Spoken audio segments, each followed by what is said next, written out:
It was chit chat between Leslie and myself that didn't need to go get publicized. There we go. Now I am definitely live. Oh, right. There we go. So, do you know if Colin is going to be making it tonight? So Colin just put in the my modelers that he's having his computer's running some update and he doesn't know how long it's going to be. He says he'll join mobile if he needs to in just a minute. But Okay. if we want to, I can go ahead and kick us off with the announcements. And then if Colin shows up, and if not, I'm happy to do intro. Sounds like a plan. Good. By Thank the you, way, Tim. Becky, are those new glasses? I don't wear them very often. I had a big old goopy eye this morning and a migraine, so I'm like, no contacts today. Oh, okay. Okay. Well, you look very All good right. in glasses. Well, thank you. Appreciate that. Okay. All right. We are recording. So, all right, guys. Well, just to kick things off, And just Colin is just coming in now. okay. All right. Well, maybe I So, just hold on a minute. yeah. Hey, Colin. Hey, Colin. Hello. Glad you could join us. Yes, my computer is taking an eternity to boot up, so here I am on my phone. Oh, okay. So maybe Tim volunteered to do your stuff for you. Go Or for it, Tim. okay. And you can pick up on the intro. Okay. Okay. One second. Right on. Oh, what'd you do? I closed it. We'll make it happen. There you go. All right. All right. Well, just a couple announcements to kick things off, you guys. Just a reminder that Blair does have the insider notes. This is the opportunity to get all the historical and ongoing notes of the Blair Dunkley experience, starting with episode 318 up to today's episode, which is 355. For $25 a month or $300 a year. And this is a great opportunity for you to dive deep into the mind models. A lot of the content that we're not able to get to on the BDE, because this is experiential, so we follow where the conversation goes. But the mind models themselves go really in depth, and there are so many mind models that will stack and be a part of, the different discussions and things that we have. And so getting these insider notes is a way to really dive deep into the individual mind models and to be able to go over them in your own time, in your own studies, because repetition is the way to get these inside your head. So definitely would grab those insider notes if you haven't already. If you haven't grabbed those, you can go to www.blairdunkley.com/BD-insider-notes, and you can grab them there. Also, just a reminder that Blair is got the Mind Model Mastery Secrets podcast with new episodes coming. There's 4 episodes up live right now that if you haven't had an opportunity to go and check out, highly recommend. That great, great stuff there. And you can find that at mindmodelmastery.podbean.com. And like I said, there's going to be some more of those coming here, hopefully shortly. So that will be a great value add as you're diving into the mind models. And then the other reminder, Mind Model Method Coach training is coming up September 16th through 19th and September 30th through October 3rd. So if you are looking to, just up your game, really dive deep into the mind models, become certified as a mind model coach, or if you're already a coach out there and you want to really take your skills to the next level, highly recommend Mind Model Method Coach. Again, that is September 16th through 19th and September 30th through October 3rd. If you're interested in that, reach out to Blair at blair@rewiringthemind.com and he can get you scheduled and do all that. With that, you guys, tonight is episode 355. And I want to welcome everybody, especially you guys on YouTube. Welcome to tonight's episode of the Blair Dunkley Experience, where we do discuss mind models. Mind models are a collection of extensively tested thought frameworks, skills, and behaviors that enable people to transform their lives intentionally. Your host for this evening is Blair Dunkley, the creator of mind models. We are Tim and Becky Graff, your co-hosts and certified mind model coaches, along with the amazing Patty McClurg and Colin Jewett. And the BDE is Blair's free gift to you as an opportunity to learn, experience, and practice those mind models in a safe real world environment. Like I said, we keep it experiential here. So it's an opportunity to get on and really talk about those things that are coming up for you. And we go through the mind models, and you really get a chance to experience the mind models, not just hear about it like you would read a book or something like that. You actually get to experience how these mind models can change the way you think. My models have helped Becky and I in every areas of our lives, not only in business, but personally resolving an 8-year issue in our marriage within a couple of hours, and also helped us with the navigation of grief and PTSD when we tragically lost our daughters in a flash flood in 2020. My models have allowed us to be more effective and increase our capacity and speed of recovery without traditional counseling. So these are extremely powerful mind models. We look forward to learning with you guys tonight. Welcome you to the BDE. And tonight we're going to be talking about risk, trust, and honesty. But before we do that, Yep. we want to find out who, if anyone, has any leftovers from our last 2 episodes, Self-Other Situation Part 1 and 2. Anyone? Anyone? Go ahead, Brent. Yeah. Brent? Yeah, I was this past couple or this weekend, I heard what was the thing was people saying was they were talking on podcast, but they were saying my truth. This is my truth. And it got me thinking like, okay, so with the mind models, I mean, there is the truth, like what's objectively the truth, and then your perception of the truth. And I was analyzing, I'm like, and what like how they were speaking, it seemed that it was the perception of the truth that was happening. So what they were feeling and experiencing from the truth. But when it was explained, it was almost explained as if it was the truth. And then when it was in relations to self-situation and other, it got me thinking, like listening to the words that they're using and how they're using them to see where they were at. And it was just those two that I heard, and I was thinking about those two individuals, and it was just about them. It wasn't about like there was no other person or the situation looking at it objectively. Like they referenced a situation, but then it was back onto themselves. So it's that self circle compared to the others was much larger than the situation or others. And particularly others it was much smaller than the situation. So it was like the self and then situation and then others was much smaller. So I was looking at that and I'm like, okay. So I was just using that to see, because self situation others is always intertwined, but it's just something that got me thinking. So I was analyzing it and going, okay, maybe this is what, listening to, the words they're using and how they're using them. This is where they're at with that. That's very cool, Brent. I love how you were able to take and like evaluate what you're hearing. And would you mind filling Zach in a little bit on kind of what we talked about? Because it's going to play a little bit in our conversation today. Would that be okay? Me? Yeah. Yeah. You're already doing a great job on something. Fantastic job. Okay. All right. Zach, we spoke, it was self-situation and other this past couple weeks, and that's what we were referring to. So we did a two-parter on that and went a little deeper. And you're familiar with those. Yeah.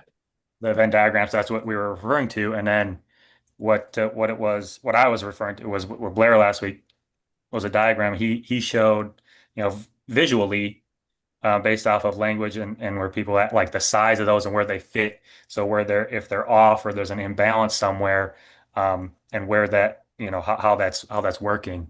So that's what I was using that, and then the fluidity of that too. So self situation other is like the backbone is what, I remember Tim was saying that like it's used everything. So based off of that, there's always a self, there's always situation, and there's always another. So that interaction between those three, that's always there.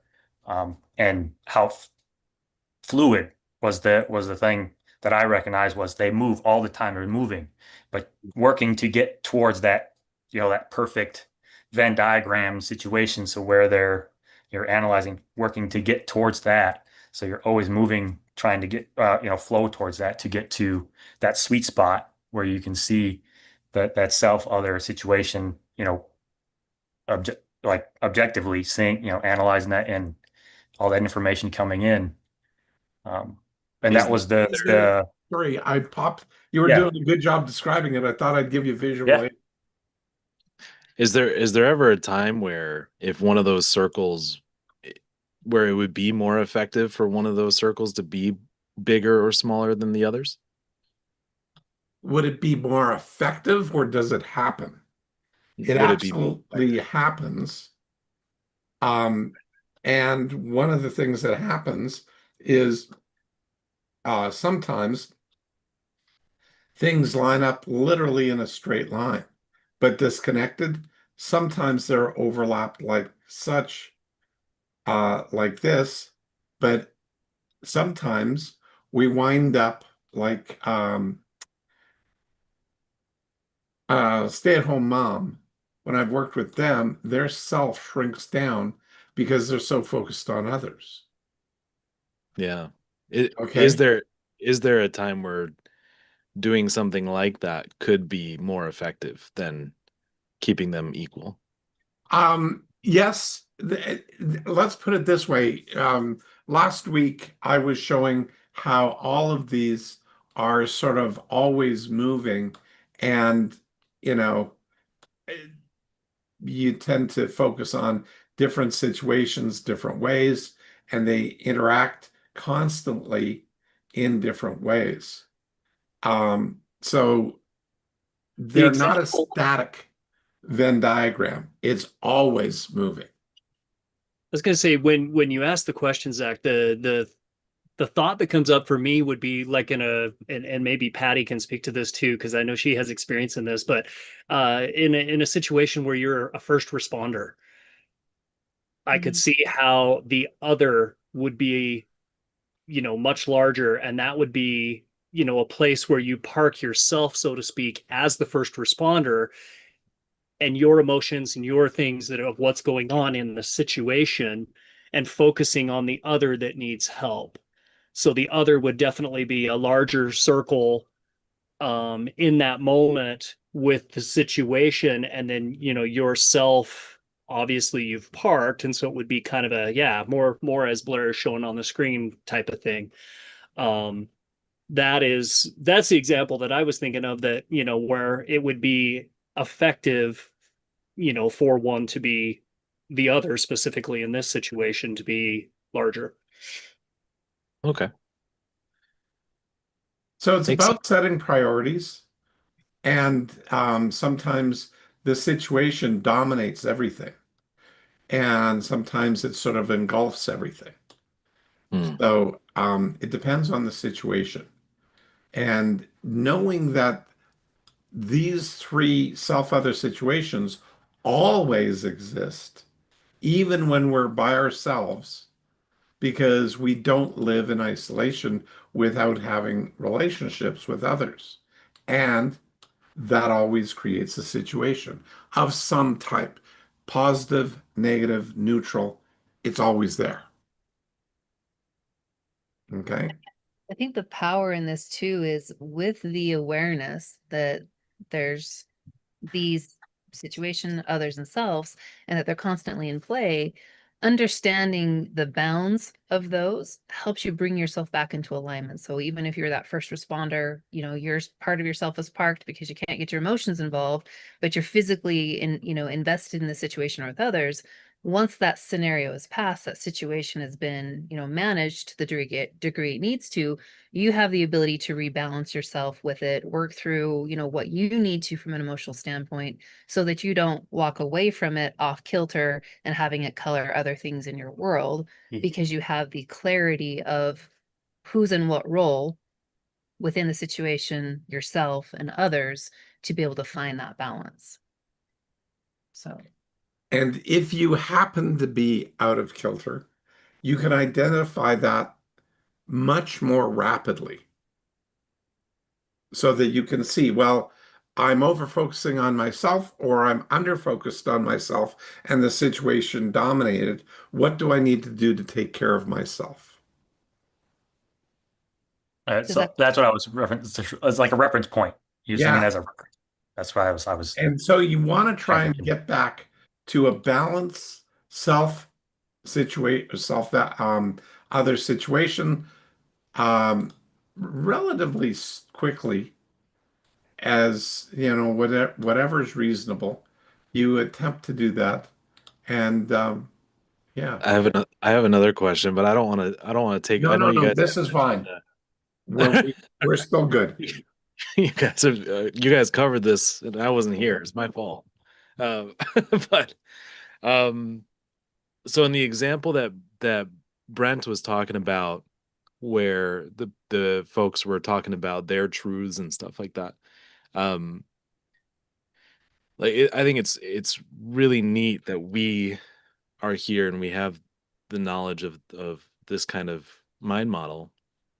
But for someone who doesn't have the mind model, how do you draw attention and help them become aware of what they're doing, so to speak, in that, like in that, for example, in that example that Brent gave, where they're talking all about their truths and I have run into many people like that over the years, and one of the simple things I do is I ask basic questions. So I go, I have no argument with your version of the truth. That's your personal thing for yourself. Now, that impacts the situation that I live in. Because when if that version of the truth doesn't align with mine, then we have room for either conflict or you just getting ignored by me. Because I'll just get up and leave. I'm a lover, not a fighter. So I ain't gonna fight you, but I'll walk away and let that happen. And or in some cases, I will, if the person's being fairly reasonable and somewhat respectful and shows interest in somebody else's idea, then I'll slip into their other role and my self role and go, oh, well, this situation is different than I anticipated, and I'll share a version of this, respecting their point of view, but not disrespecting my own. Mm. And so that balance is I can disagree with somebody else's point of view but still accept them as a person, say that's fine. But is that complete enough? And I go, I've done a lot of marriage counseling and relationship counseling over the years. And so I definitely know that when couples have come in and focused on their own truths, if those truths don't tightly align, that marriage won't last because it's just literally impossible for those two to fit. But if you can agree with that, then hey, sure, go ahead. One of the things that I wound up looking at was, I mean, literally, Colin referred me to a podcast regarding the Kabbalah for the week before, which was clarity versus certainty. And there was a lot of language there that was very certain in that podcast.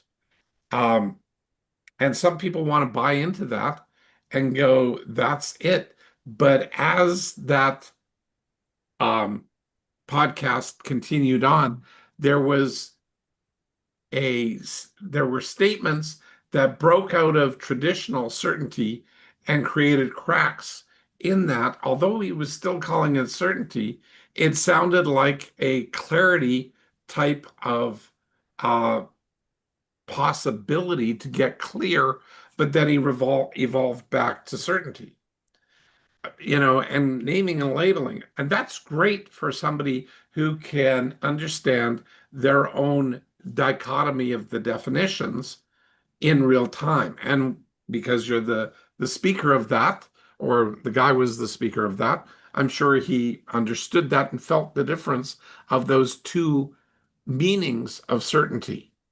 But other people don't.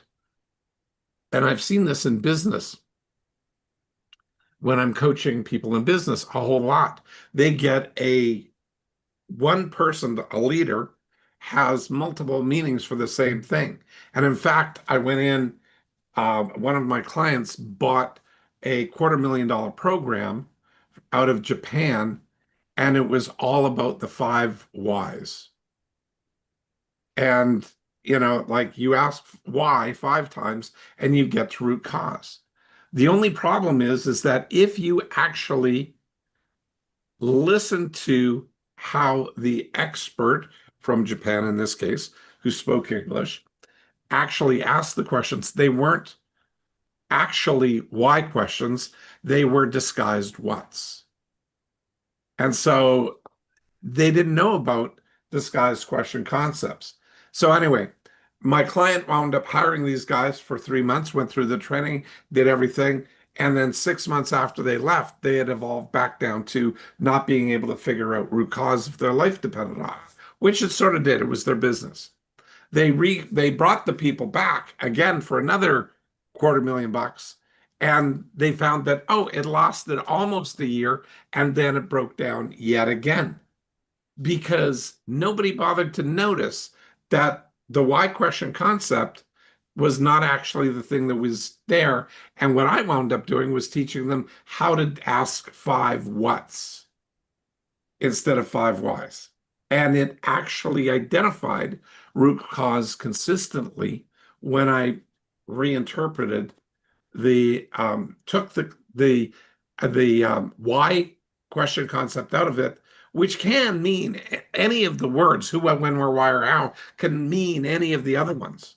And I've done this thought experiment where I yell at people and I say, "What did you do that for?" And then I ask people, which question concept did I use? And well over 90% of the audience or whoever I said that's a why. They know it. But I use the what word. Well, how can you figure out why? Because all the steps of why are there that you know and you're hardwired for subconsciously. So let's just clear up the clutter and use the actual word or question concept, and that was a what, and it saved their company. And when So, you say root cause, Blair, that's the identification of selves, others, and or situations that need definition for alignment. exactly. So your questions act like if the circles are always in motion, like you've got your own set of circles. Tim and I have our own set of circles. Okay, we live in the same household.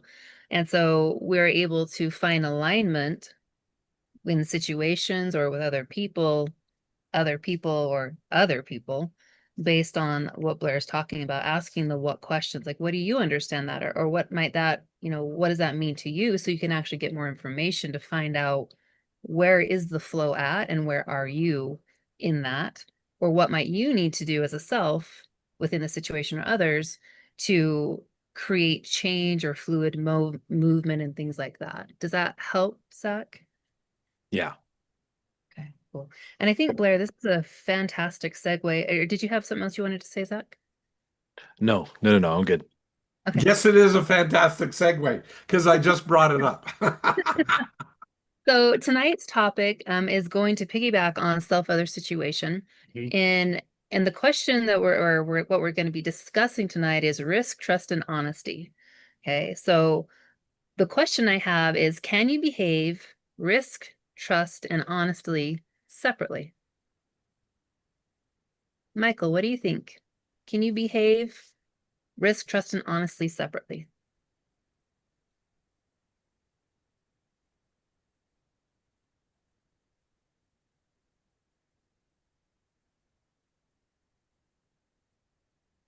Can you behave risk, trust, and honest Separately. separately? Behave means do in this case. And well, in almost every case. Well, yeah. Okay. So how can you have risk without trust? Well, no, I guess not. Can you have risk without honesty? Well, you can. You can lie to yourself. Yeah, but is that actually risk then? Well, So you got to know that it's got to be the behavior of it, not the concept of it. So you can conceptually think of risk, trust, and honesty, all three as separate. That's completely doable. We've defined them as separate terms. But when you actually engage with another person, like in self-other situation, and you behave with a risk, must there be honesty and trust yes. without exception? Okay. So the same thing then applies to honesty and risk and trust with risk and honesty.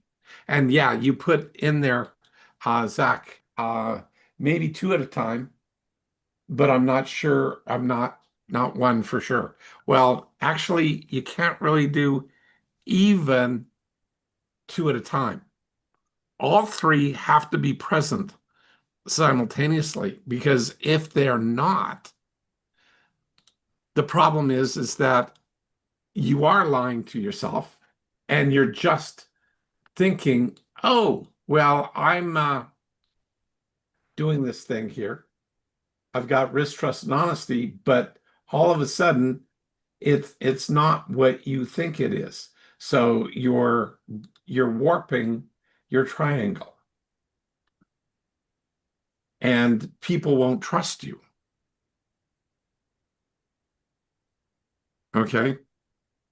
And one or both of those will not seem valid from a third party. So others and situations. If you don't care about others or the situation, and there happens to be a person in the world that really doesn't care about anybody other than himself right now, and so he's not viewed that honestly or trustworthy, in spite of the fact that he's imposing his will on many people, many nations, with what he's doing. So, but then does he maintain credibility? It depends. It depends on how you view him. And that becomes a personal choice at that point in time. So risk, trust, and honesty impacts self, other, and situation.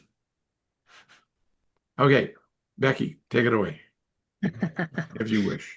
Well, I was gonna say, so I'm curious from those of you listening, Leslie, how did this hit you? Or what did you pull from what Blair just shared? Well, I'm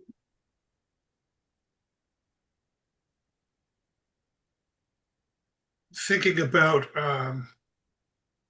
my business and thinking about how I go about um, mitigating risk and putting together a proposal for our services. And this is an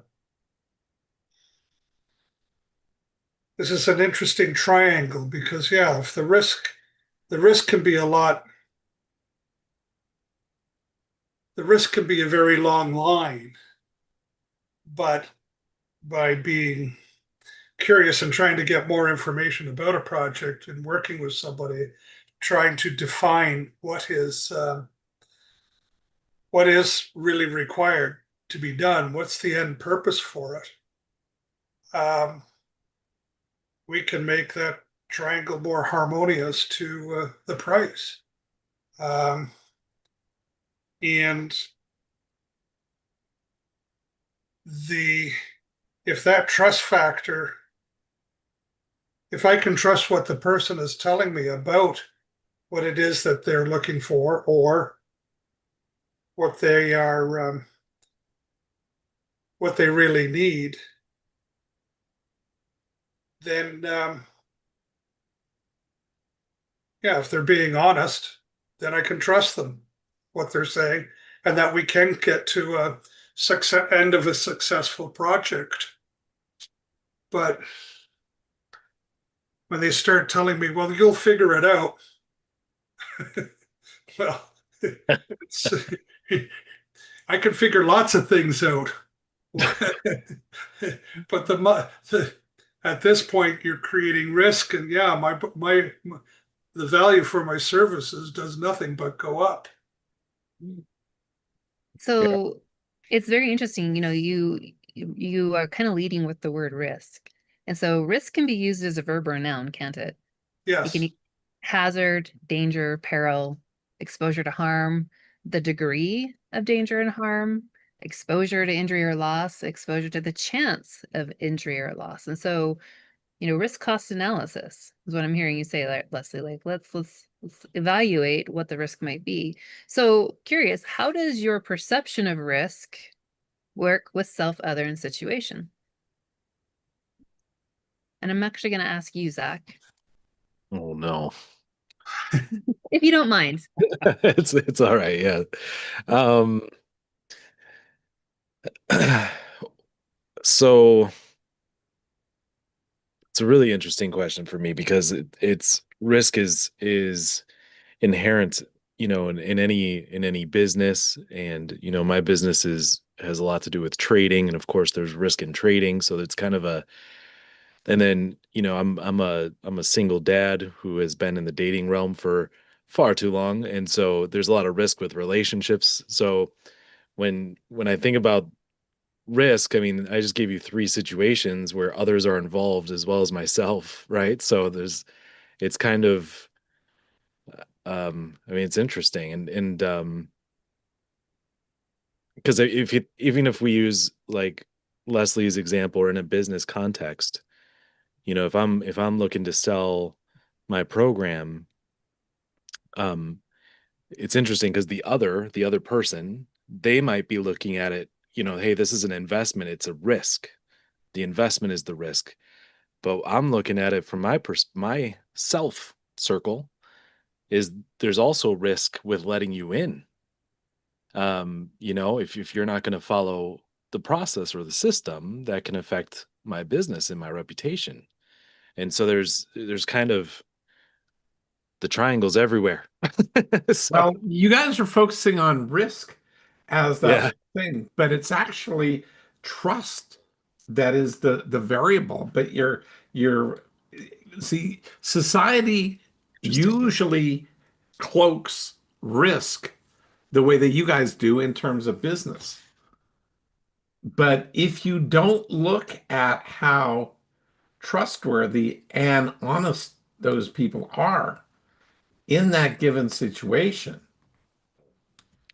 um, you can't actually build that community for you, Zach, because you can't really trust them. Right. And you've had individuals who were not trustworthy, Right. okay? And they definitely were not honest. Right. And so, hence, everything has to be pivoted at that point. And that's where, when you pay attention to the fact if you over focus on risk and not on trust and honesty, then you wind up having a disconnect. And that is especially true if you have a management team who's just focused on risk.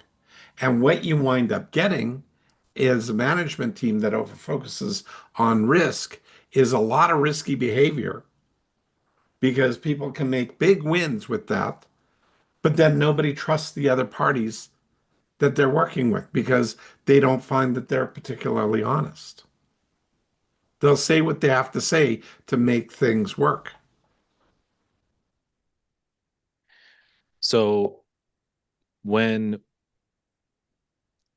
so I like that it is interesting that the focus was on risk when in reality it should have been on trust or No, whether no, no, no. It's not. Don't switch one out for the other.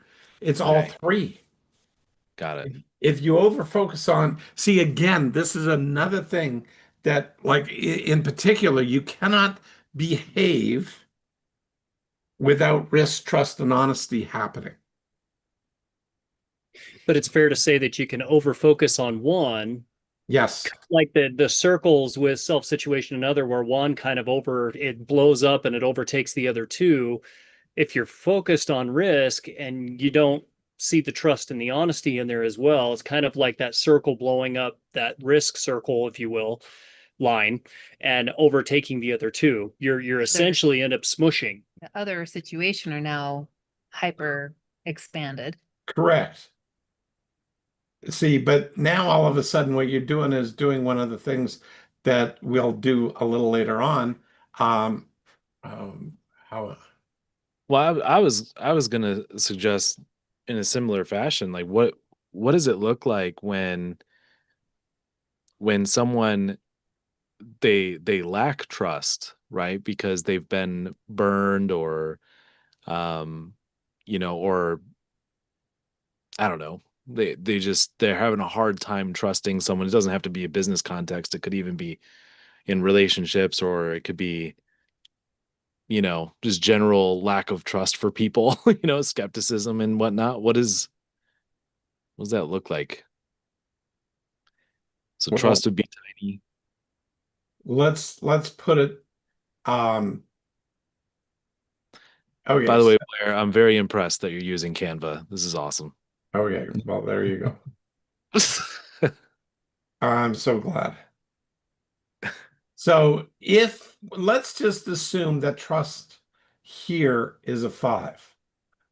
Okay, and then I'll get some other text boxes in here. And then risk is, let's call it risk of 4 here, or a 3 even. And then you make that. Okay, just come here, you. There we go. Just gotta grab it. Give me a hand. No. Blair, there's the little arrow thing underneath it. The That's a plus. way you can grab it. The plus one. Yeah. There you go. Thank you. Okay. And if honesty happens to be a 10, thank you for that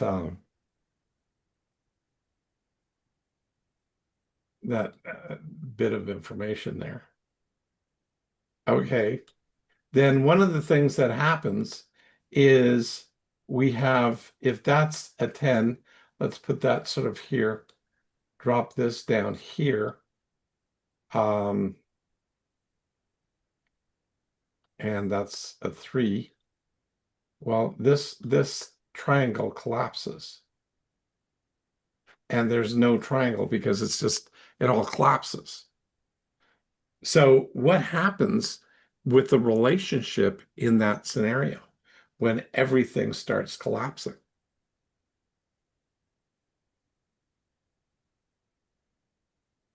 What does it feel like for you? Um,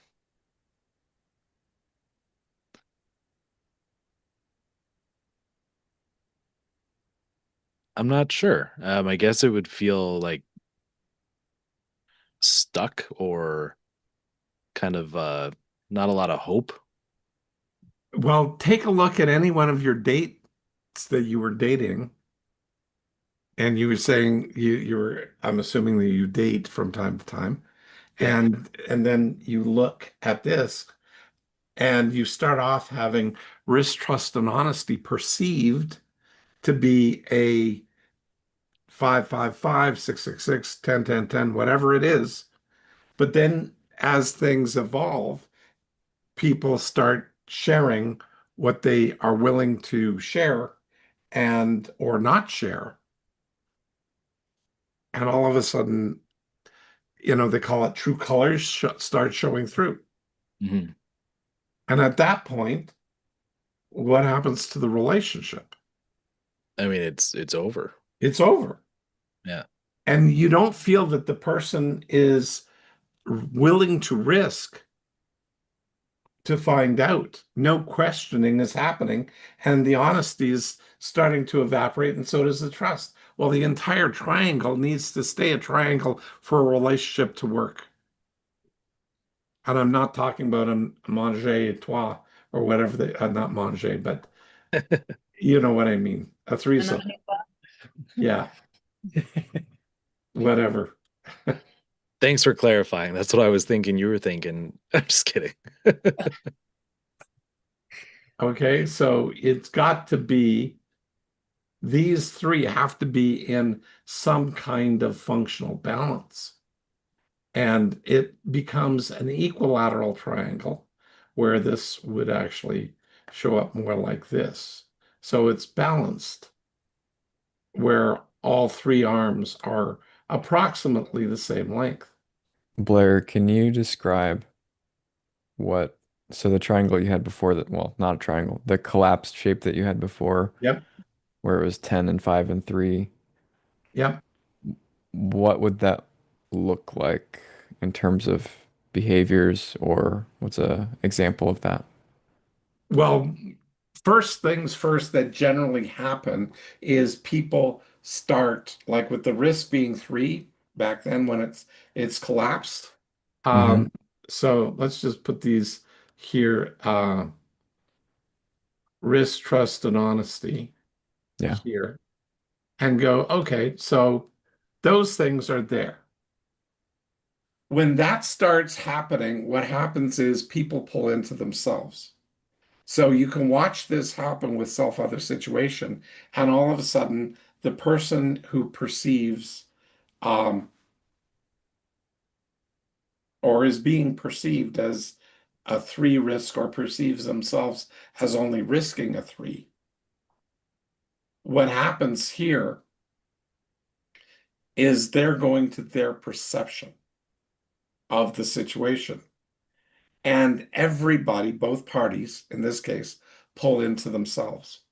So could this be an example of the what Brent was talking about at the beginning of, if honesty was at a 10, but risk was at a 3 and trust is at a 5, the honesty of a 10 might be like, oh, I'll tell you exactly what my truth is. Here it is. Put it out Yep, there. There's the 10. It's like, yeah, I'll tell you what I think all day. yep. But then the risk being a 3 is unwillingness to step further into that situation, other combination, just keeping it Exactly. at a distance. They're unwilling to explore other people's ideas other than themselves, and they just Mhm. hold firmly to their own. Yeah. So unless their risk increases where that triangle can start to make sense, there's no option there. There's no room for relationship. There's no room for self or other.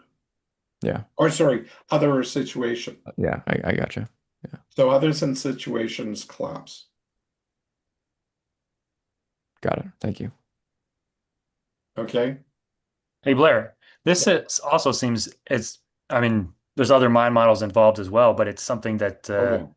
it's to be evaluated but adjusting all the time, not just like set, but getting towards sitting towards that equal where there's the equalness of it, but moving Yeah. and adjusting, but the evaluating piece is there. So there's always that something happens and then evaluate, adjust to move. So if you're say you were too honest and you did evaluate, like the 10, you're like, okay, I draw that back in. That wasn't working. So then you're bringing it back, working to bring that back to, the three would be back towards the three. And then so like trust, like evaluate that, like, okay, seems a bit, something's, seems to be fluid now, like like if you had a 5, 5, and 3, I know you have like that, there's that, margin of Right. movement. So you have that, but so you're so your relationship is there. So you're not too honest.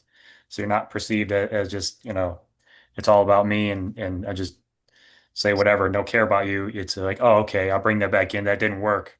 Right. All right, that was too harsh. I was, you know, too much out there, and it, really didn't work. So you bring it back in and then adjust again, see how that works, and then as that grows, and you can move one, the other as they go back and forth. It seems as like, you know, maybe not all move at the same time, but maybe, you have one that, maybe like one of them moves and then you evaluate and adjust. And as that comes back in, then you start, it's like growing all like together, but not at the exact same time is where Right. I was getting. Yeah. Yeah, I get you. And that's where stuff like this. Okay, sorry, it's taking me a little moment here to get things here. But if you had a triangle that's a 7, 6, and 8, the biggest gap between those are basically your perception of the like there's no, like it's no bigger than 2 for an equilateral triangle. If your numbers are no bigger than 2 off, I don't worry about it too much. When it's uh things are greater than 2, like 3 or more off, like 3, 5, 10, you're going to have trouble in that scenario, whatever that scenario is. So it doesn't really matter whether or not it's a business, a personal relationship, even yourself.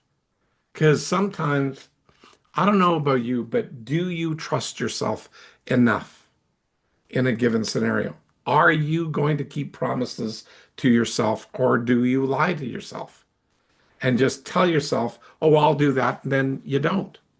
I know that, hey, Zach, you do investments stuff, like that's a big deal.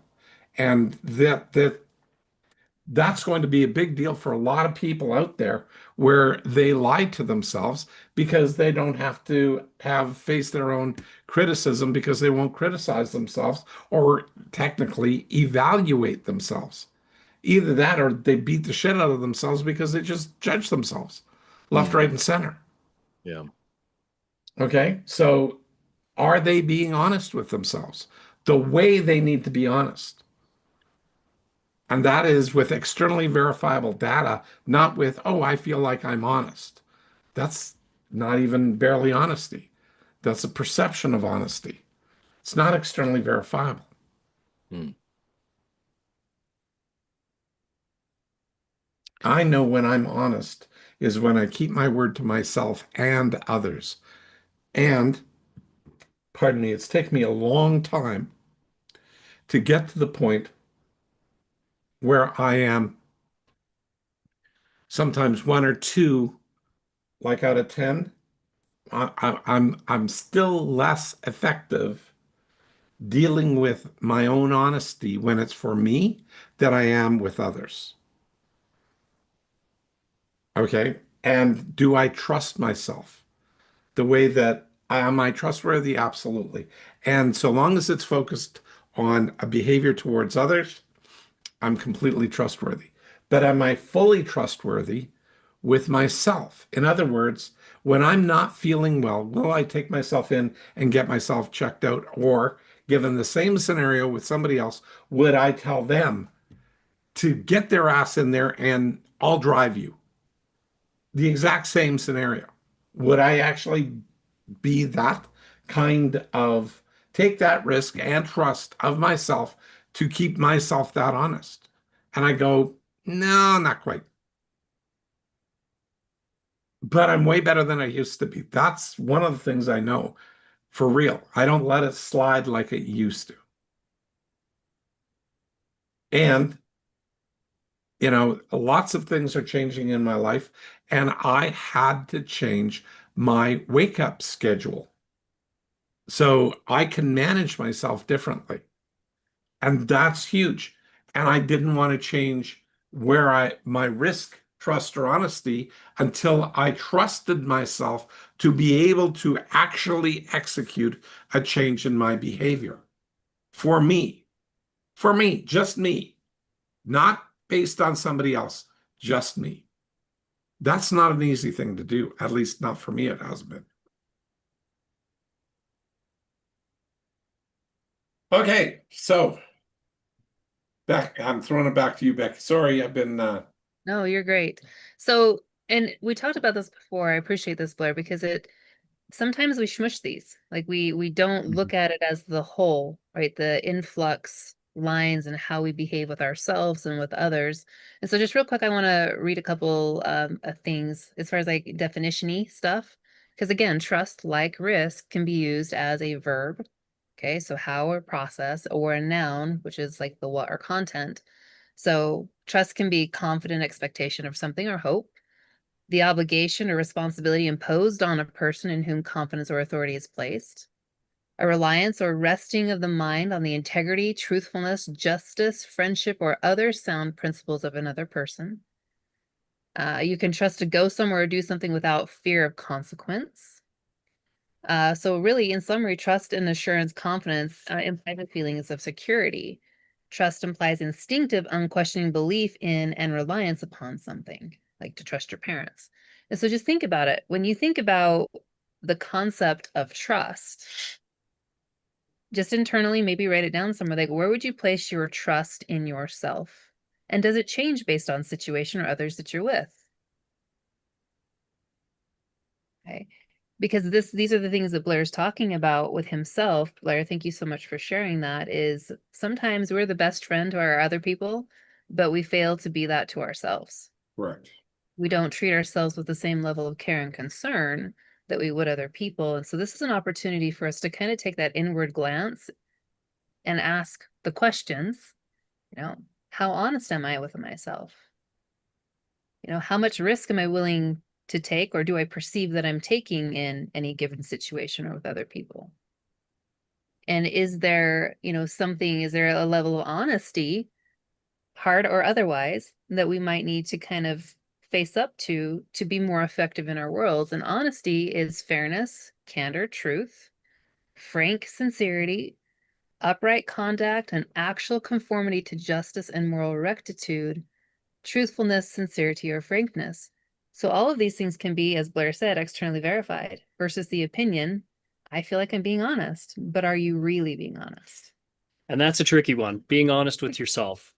And, I love that Becky mentioned fairness and the fair and balanced evaluation of being honest with oneself. Because I think and I'll speak for myself as an individual, sometimes I'm not exactly 100% honest with myself. I like to go to that judgment place of beating myself around the block, and I'm not exactly being fair. I'm not looking at the external evidence of, okay, maybe a couple things didn't go the way I'd hoped, but what actually worked? What have I done that's effective? And actually being fair with myself, because a lot of times we just go to where we screwed up, or, or what's not working. That's one of those easy places to go, especially with ourselves. We usually give others more grace than we give ourselves. And so it's, I love that she brought up fairness, just because for me, it's tough to look at what is actually working, what I've done that is effective.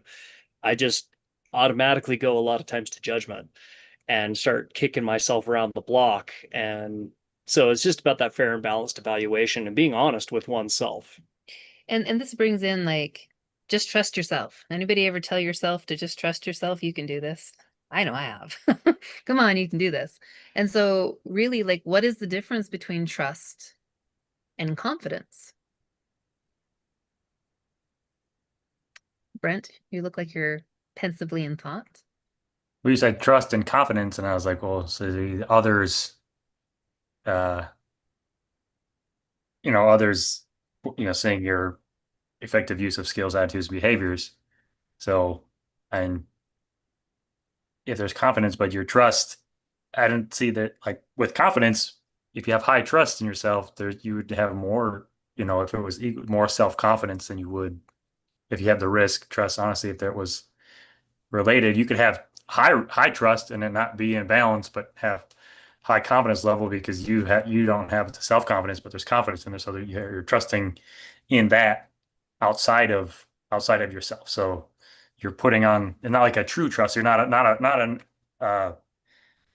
a fair and balanced valuation based off of that trust. So you're putting more weight on that trust from an outside source, but not really as you're truly evaluating it and putting it into what is really there and how trusting you are. So Like I'll trust a lot, but then it's based off it, if it's confidence, so it's outside of you. I don't know if that was making sense to you, but It does. So when you think about trust and confidence, okay, so we know self-confidence is our own, and as you're mentioning, confidence is other people. So in the realm of risk, trust, and honesty, what else is part of that? Like, what else do you have to tap into to make that situation work for you with others? Does that make sense? yeah, okay, yeah.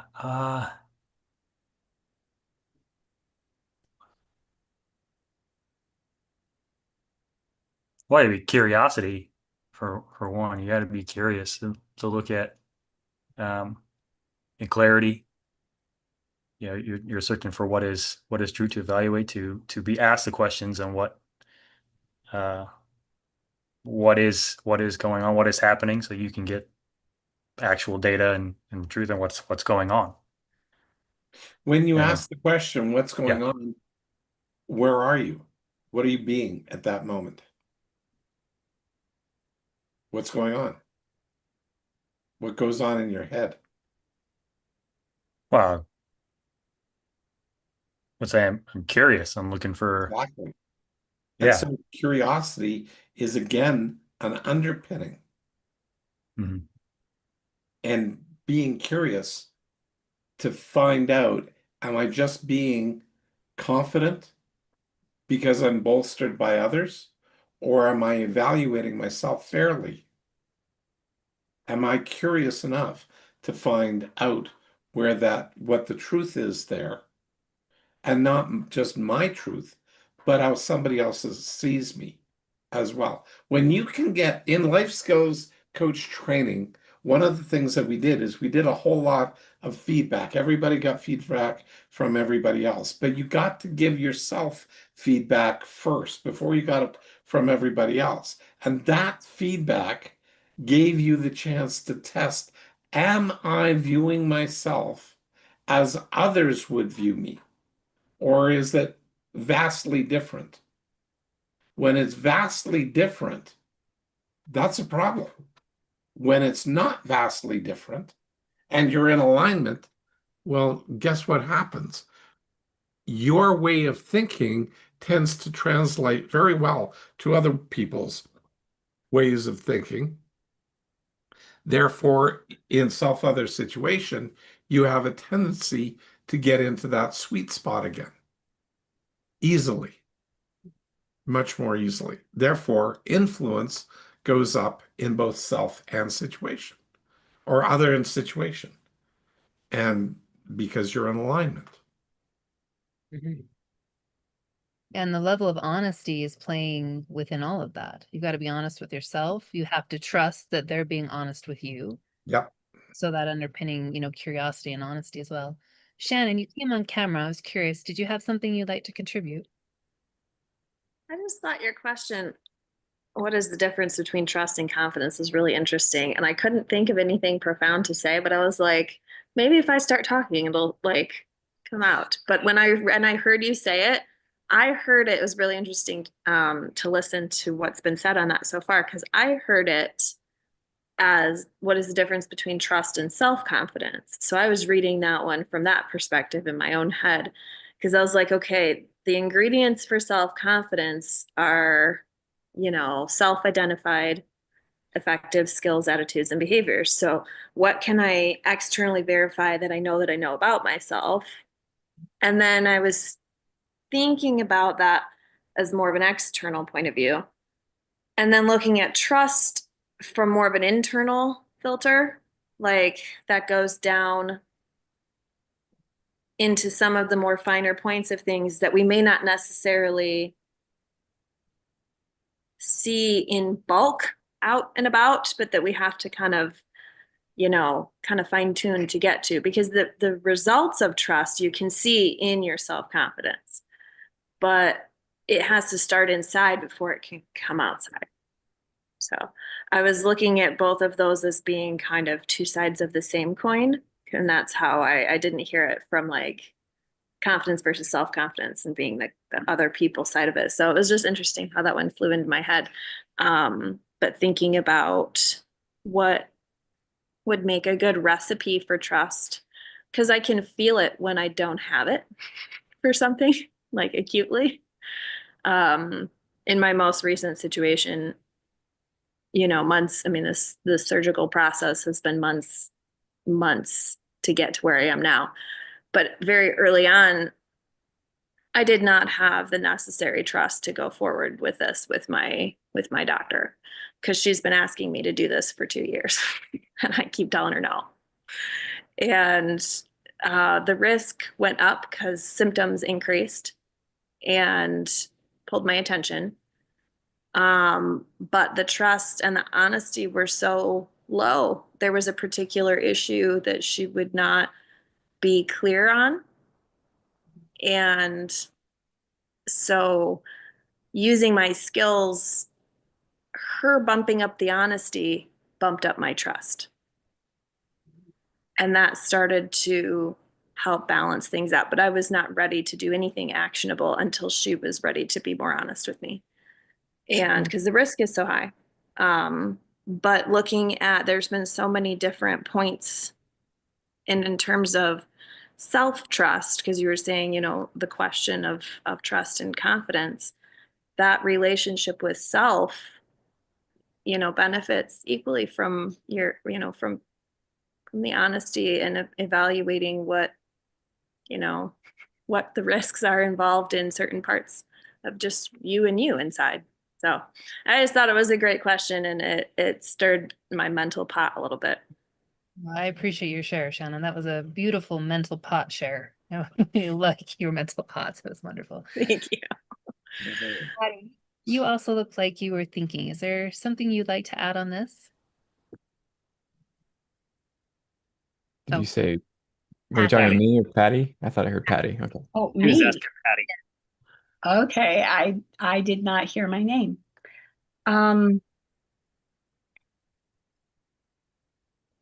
I was enjoying listening to Shannon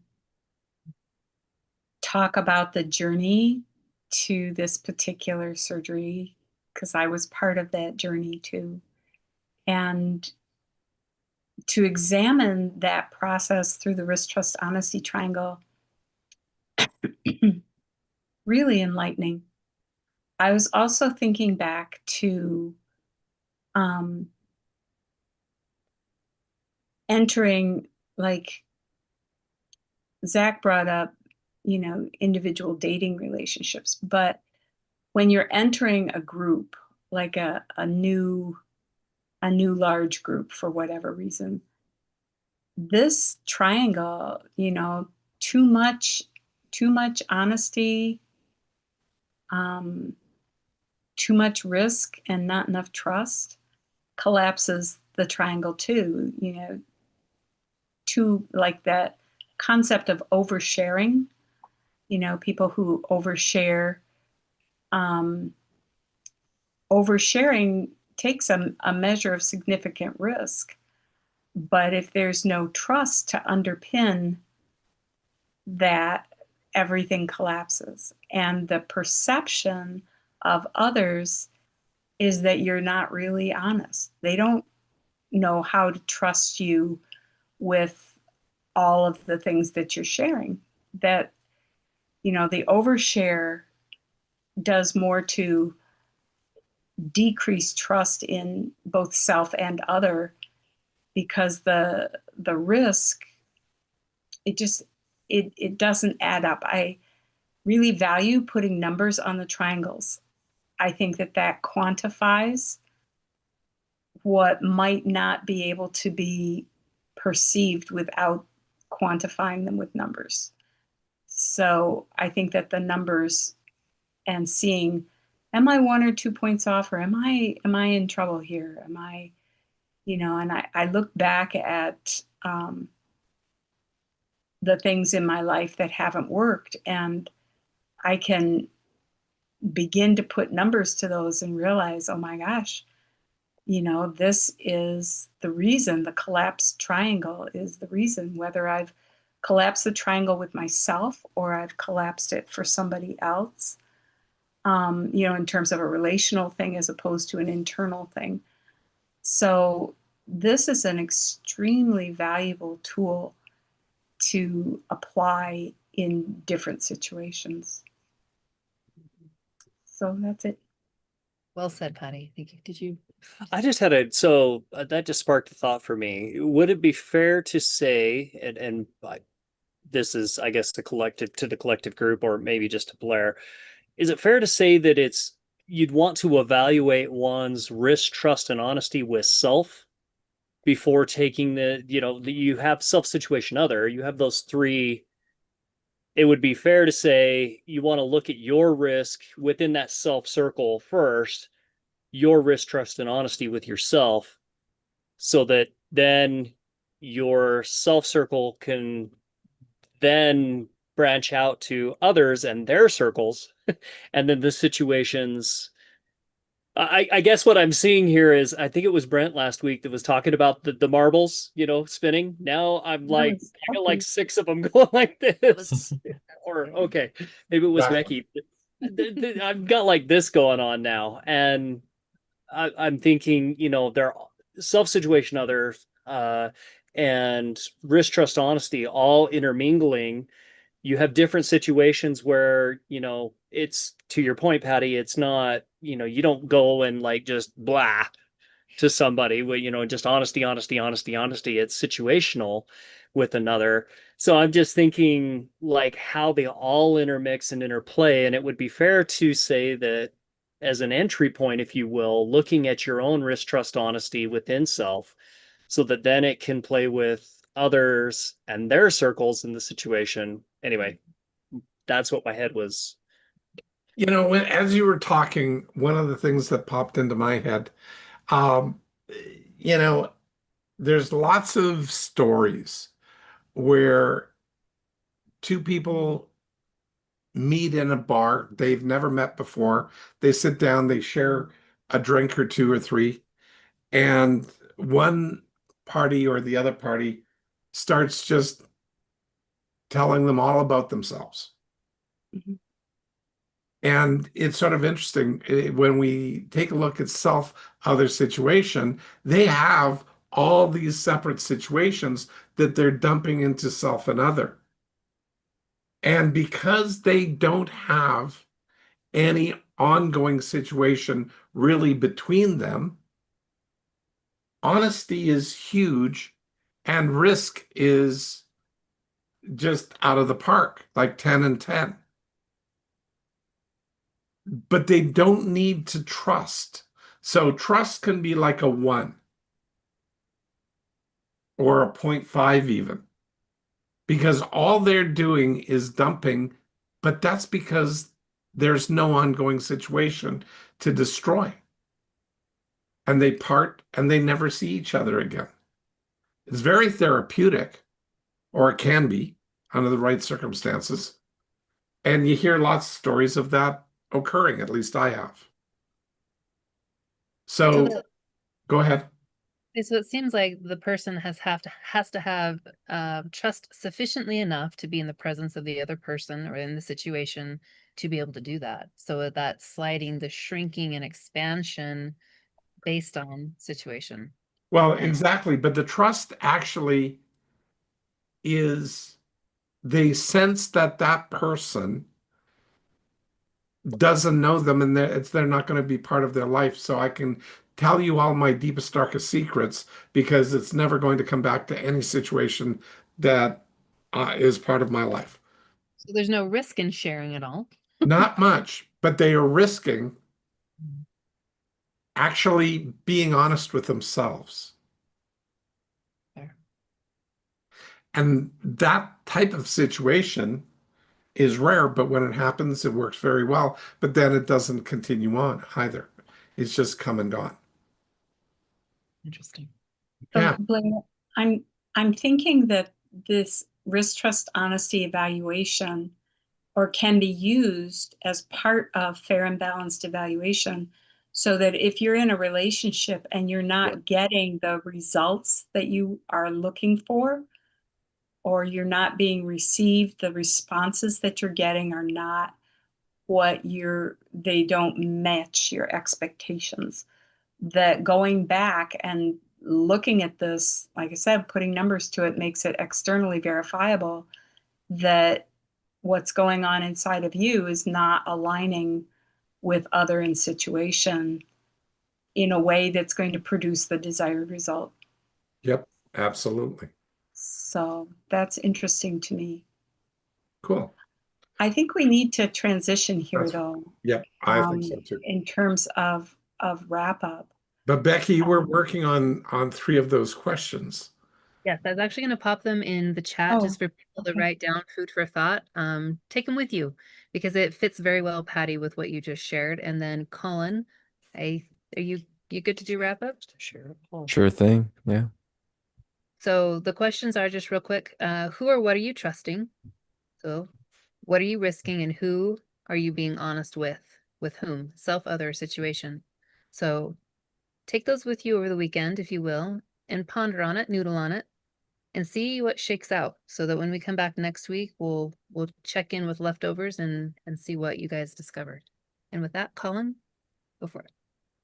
Thank you. Leslie, would you like to kick off the wrap up tonight? Sure. Thank you. Um, got a 9 because I've got a lot of noodling to do about this. I, I don't know if this will show. Hold it close to your face. There you go. Oh, interesting. So what I did was I drew self, other, situation, and I drew the triangle of risk, trust, and honesty in the center points of those circles. And what I resolved was that risk is between self and situation, trust is between self and other, which leaves honesty between other and situation. But that doesn't necessarily make a very good situation. So No. I started visualizing that self other situation are spheres, and that trust, risk, and honesty are rings that are held together, and these rings can twist and move in between the spheres. I don't know if that makes sense or complicated at all, but You got to make a 3D diagram of that one, Leslie. That'd be awesome. Yeah, like a mobile. That Tesseract. fits a little bit better because honesty fits between self, other, and situation. So does risk, so does trust. they all do. They Yeah. all do. So they're So they both- always interconnected. They're all, depending on the situation, depends on how. Risk, trust, and honesty depends upon the situation, but also self and other. It's just Yep, it is. And it's life. life. It's messy and it's fun. It But is. when we take this risk, trust, honesty triangle was done so that I could take a snapshot. The same thing with self, other, situation. Just take a snapshot of where I'm at now. Yeah. Because in the next 5 minutes, it will be a different snapshot. Yes. And that's the part where I can finally get some clarity about me and my interrelationships. I got a lot to learn about myself. We all do. So, thank you. Thanks, Leslie. Did you give a number? Was it 9? for Yes, you? I gave it a 9. Okay. Okay. I was my brain went to as you were talking about the three-dimensional thing with the rings, my brain went to the three-body problem in physics. anyone's familiar with that. Basically, if you have two objects in space with gravity, you can predict their movement basically exactly. As soon as you throw a third one in there, it becomes impossible. It's all probabilistic and crazy. So my brain is watching your spheres spinning around and going all over the place. Anyway, Brent, would you like to participate in the wrap up tonight? Yes. I mean, I enjoyed, like, again, the visual aid to see the movement, and that again was like you explaining. It's always, they're always moving. Like they're that was a snapshot, but there's always moving and fluidity, and that was, it's like, well, that's the mind models in themselves, to be fluid and flexible and to move, but to use them, as long as you're using them and you're saying that, so then you're able to move and adjust so they don't become set. Now, if you're not using them, then you can become set in that spot, but you're not going to know it, but you will be there. So you're not really moving as much. So I mean, you can get stuck in a situation where you're in that constantly more than if you were to evaluate and adjust. So you could be in one spot longer or for a longer period of time. And that's where you started talking about that person who is certain, Hmm. or whatever conversation it was the certainty conversation. And it's, you stay stuck and you don't have fluidity in your circles, or like self-other situation or risk trust honesty. It just is. And then Yeah, it you becomes can't adapt. then that comfortability there that you begin, then you're looking at the safety versus comfort. You get comfortable in that spot, and you end up going back to that. If you get out of that spot, you end up going back to there. So that's where you're comfortable. Yep. So Hmm. yeah, I mean, this is just how you're bringing more in, as we looked at last week, and then bringing risk trust honesty and more mind models you start pouring in and seeing how they're more intertwined, and trying to separate them, yeah, to evaluate them, but when you're working, you're using them all at the time, they're all in play. So that was what I was seeing when Leslie was talking, Blair and Tim and Becky, as they were bringing those in. That's like, okay, everything's, you can kind of, I was picturing it as everything's starting to come in, as if you're making like a dough or something, like you're kneading dough, rolling dough, you're adding in ingredients, and it's just it's coming all together. That's what was coming up in my brain. I was like, oh yeah, like you're just putting ingredients in and then rolling it together. You get your dough, so you get the base, but you put as you're adding things in. So yeah,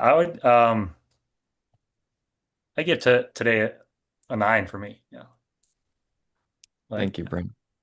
Bringing safety versus comfort into that got my mind spinning even more. See if I can sleep tonight. Zach, would you like to participate in the wrap up? Yeah. Definitely a 9. We'll say 9.2. 9.2 tonight.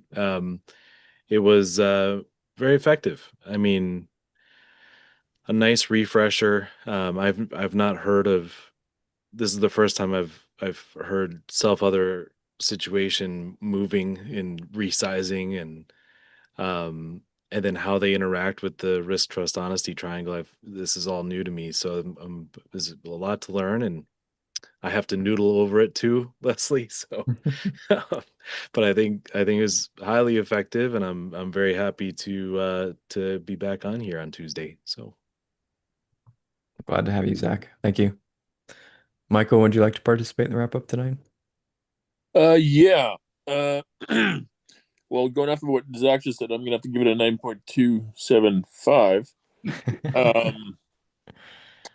Um, what Shannon said really jumped out and grabbed me, just because I'd recently just got through the surgery, and yeah, just give me a good grounding point and a base to start off from as I'm launching my weight loss coaching business in the coming week. Wow, it's an exciting development. Yes, it Cool. is. A Keep us lot of updated. risk, trust, and honesty coming up for me. No kidding. Shannon, would you like to participate in the wrap up tonight? Yes, sir. I really loved the reminder about putting numbers to the sides, is that gives it, because first time I was exposed to that, that was how I learned it. And over time, I just sort of kind of mentally picture smooshy moving triangles. But I think that getting specific with it is like, oh yeah, wow, this is externalizing it is a really great exercise. And so is getting specific on it. So both of the visual aid of how you showed that and reminding me that the number system, if it's more than two, not a huge concern. Greater than two gives you a moment to pause. So all of that was really great. Diving into um, overlaying it with self, other, and situation was just fascinating, and I'm so excited to keep thinking about it because I have a spinning mobile in my head now. But Tim, after what you started to say was like, I tried to write it down. It's probably different than what you meant, but starting with self and then moving to, like, you can run one on each of the bubbles, and then noticing, and then I took it to my situation, and I was noticing how I risked with an other, and it improved the trust of my situation. So they all, like, you know, come together. Hmm. Which is really fun. And Blair, the point that you gave during life skills, where they had to give themselves feedback first before the other, I thought that was really a good reminder too, because so often when I am feeling a little overwhelmed by something or I have a lot on my plate, I'll ask another person first for their opinion. And I think it's a more effective thing to ask myself first and then use them for just, backup Well, to, testing for alignment. yeah. But then you can actually evaluate their feedback to you and either keep Mhm. it or throw it out because it's Okay. either in alignment or way off. And if Yeah. it's way off, then you can say, am I way off or are they way off? Yeah. Okay. Write that down.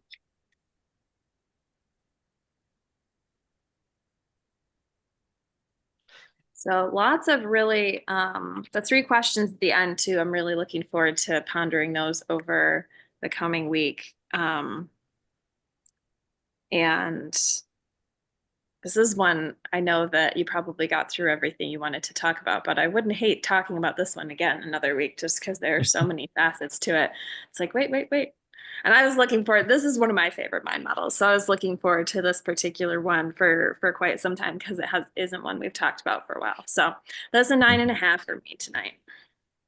Thank you, Shannon. I will call on myself, I suppose. Tonight, probably a 10 for me. I didn't speak much because my brain was running on 140%. The conversation about clarity versus certainty, and then bringing in risk, trust, honesty, self-situation, other, Brent throwing a curveball with comfort versus safety versus comfort. And then I had all of those mingling in 7 dimensions in my brain. And yeah, it's generating a lot of questions, and that moves me forward and helps me to get greater clarity. So I appreciate that. I don't have any answers, and that's okay. But I have lots of questions. So that's where I'm at. Tim, would you like to participate in the wrap up tonight? I love that. Yeah, I would love to. I love that you said that's where I'm at when you ended that. Because my thoughts are simply, I'm going to go back to Jacqueline. She's not on tonight, but bless her soul, she said, "Where am I?" a few episodes ago, and it has been that is such a light bulb moment for me specifically, and I know it's been mentioned by many here. And I just to Brent, what Brent was saying, and Leslie and a few others have mentioned during their wrap up, you have the spear and it is just spinning and spinning and they're intermixing and you got all the mind models, you got these situations, you have others and everything that we go through in life. And it is very fluid. And we want to keep it fluid. That is where it's effective, is when things are moving. Because if we focus on one, or, it's like slamming on the brakes, like Brent's example in the beginning, where, you have this massive self and their uncertainty, it's like, just slamming on the brakes on that whole fluid process. And, so when you have this constantly going on in life as we're moving forward, this fluid thing, it can get overwhelming, and if you don't have the mind models, if you don't have an entry or a place to find out, where am I, that whole Jacqueline's question, where am I in this? So just asking that question, and I guess the other big aha for me that comes up is awareness. That is what these mind models do, is it gives us an entry, an awareness of where we are. And we're aware with self, situation, and other that we can only control ourselves. So it makes sense to start with self and ask, the risk, trust, honesty on self. And then you can really get your bearings, and you kind of get involved in that spinning sphere. And then you can interplay with others in the situation and their bubbles, and you kind of get bearing on, and just become part of that fluid thing. And it works. So that's what I go off. Did you have something, Blair? Sorry. No, just cough. Oh, okay. Did I get my number? It's a 9.4. I'm gonna go 9.4 for me. So Well, thank you, Tim. And that also made me think of balance formula. So thanks for another thing in my brain. If you don't know what balance formula And the is, mind that's a model, the power of plug choice. for what's that? The power of choice. Power choice. Yeah, just keep throwing them at me. My brain won't explode. If you haven't heard of the balance formula, sign up for Mind Model Method coach training. Yeah, right. this is a great mind model method. Becky, would you like to participate in the wrap up? 9.42. This is a great. I like talking about risk, trust, and honesty.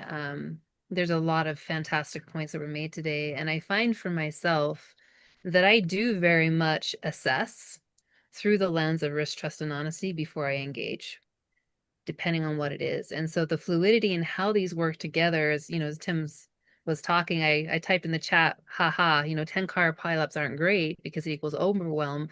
But really what we've been talking about was self-other situation, and then overlaid or interlaced with risk, trust, honesty is a wonderful concoction for resiliency. It does not matter what life throws at you. You have the ability and the skill sets and the tools to be able to navigate it fluidly. You don't have to have a 10-car pileup. You don't have to find yourself walled off or shut off. You can help other people with that, which really increases the enjoyment in life, because you're decreasing your stress, you're increasing your effectiveness, and you're getting more of what you want. And by being intentional and being aware, becoming aware first, and then being intentional with that, then you really can create the pathway through anything, which is where my heart is with the mind models and what it's done in my life. So thank you, Blair, for bringing this up, and the visuals were fantastic. I really appreciate that. Thank you, Becky. Patty, would you like to participate in the wrap up tonight? Yes, thank you. I really enjoy, Tim and Becky, how you're able to kind of put really concise summary language to all of the things that we talk about. It's really, I just love the way you use your words. Brent, you brought so many really valuable insights and concepts for conversation to take off with. So thank you for your contribution tonight. Really valuable. Zach, amazing to have you back. I do hope this isn't a one-off and that we'll see you regularly again. Me too. So for me, I was contemplating all of this risk, trust, honesty, and the self-evaluation portion with self, other, and situation is really a recipe for growth. But without the willingness to take the risk, if we get into that sort of self-protective place where we're not willing to be honest with ourselves, we're not willing to risk trusting ourselves, that can get us stuck in a really self-protective place. And you cannot grow and self-protect at the same time. And so I find this to be really challenging today from that point of view, that if we choose growth, when Blair brought up power of choice, if we choose growth, if we choose personal growth, we are also choosing risk, trust, and honesty. We're choosing to explore those things. We're choosing to grow. We're choosing to become more aware and challenge ourselves to be more aligned. So I give it a 9 point something. I'm just going to go 9+. Can't keep track of how many numbers have been put out already. So Plus. anyway, well done tonight, Blair. Your explanations and drawings offered so much clarity. So well done you tonight. Thank you. I didn't Thanks, Patty. actually get to one of the things I wanted to get to with the drawings because risk, trust, honesty, when you have self and you evaluate, but let's say you're off at like the example of 3, 5, 10, which was my first example. Or let's go 7, 6, 8, because that one holds up. So other people can only perceive your risk, trust, honesty to the lowest common denominator. In other words, if it's a 7, 8, and 6, the sixes, their risk, trust, and honesty will only be seen as a 666 by somebody else because there's no behaviors to support the rest. And therefore we don't see it. And that holds up very solidly with few exceptions. And the only exceptions is the collapsed triangles. Where people go, there is no risk, there is no trust, and there is no honesty. Yet there could be like a 3, 5, and a 10 by me, but somebody else sees zeros because the whole thing's collapsed. Just thought I'd throw that out there. So for me, I think this was a strong 9.5+. So I'm going to steal Patty's plus and throw it in at 9.5 and do that. So it's highly effective. And I really like the back-to-back self-other situation and risk, trust, honesty here.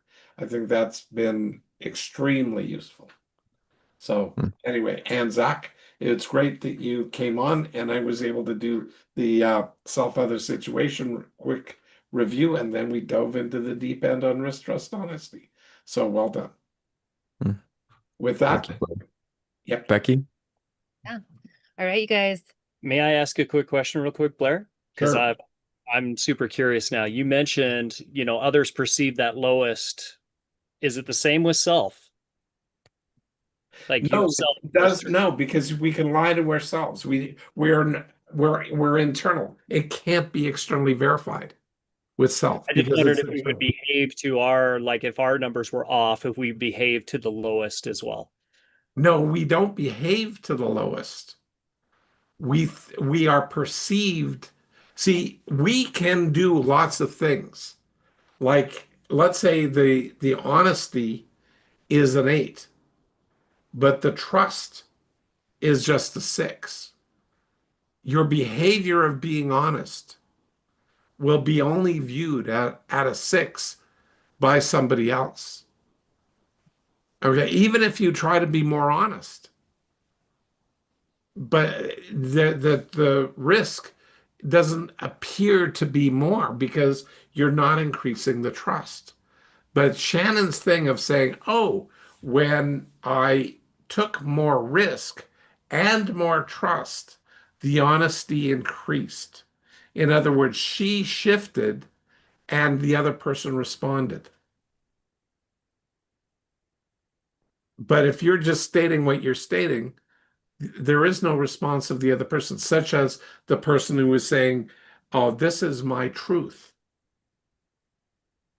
There is no room for growth, change, adaptation. Therefore, they're calling it their truth, but does it actually feel like truth, or does it feel like manipulation? Just saying. Thank you, Blair. Appreciate that. All right, you guys, thank you again for spending a wonderful 90 minutes with us tonight and investing in the safety of this group. Risk, trust, and having honesty with yourself to show up is part of what we do here at the Experiential Learning. So it's part of what we're talking about tonight. As a reminder, we covered a lot, but we didn't cover everything that we had prepped. So please make sure if you want to go deeper on this and any other of the episodes that we've done, that you get your hands on Blair's study notes. Again, it's $25 a month, $300 a year. You can get historical and ongoing from 318. And again, we are on 355. So there's a wealth there. Go to blairdunkley.com/BDE-insider notes to get your hands on that. And again, you guys on YouTube, thank you for hanging out with us. We are here every Tuesday night at 7 p.m. Mountain, 9 p.m. Eastern. We would love to see you here with us, being able to ask questions and participate. If that's something that you'd like to do, you can go to blairdunkley.com and be able to find access there. And please leave us a comment. Let us know what you experienced, how you experienced tonight, so that we can get back with you and be able to continue to create an experience that helps you grow and develop in your own world. Again, Blair has an awesome opportunity for you guys to get more insight on with his podcast, My Model Mastery Secrets podcast. There's 4 episodes and there'll be more released soon. You can go to mindmodelmastery.podbean.com. And then again, if you had your appetite whet with the depth of the conversation and you feel like your head's maybe spinning a little bit, make sure that you join us on September 16th through 19th and September 30th through October 3rd for Mind Model Method Coach Training. This is where we go deep. We talk about the different concepts and then learn how to use them with more precision in our own world. And if you have questions about that, you can email Blair at rewiringthemind.com. Appreciate you guys all. Thanks for tuning in, and we will catch you next week again, Tuesday, and we will see you then. Take care, everyone. Good night. Bye-bye. Good night.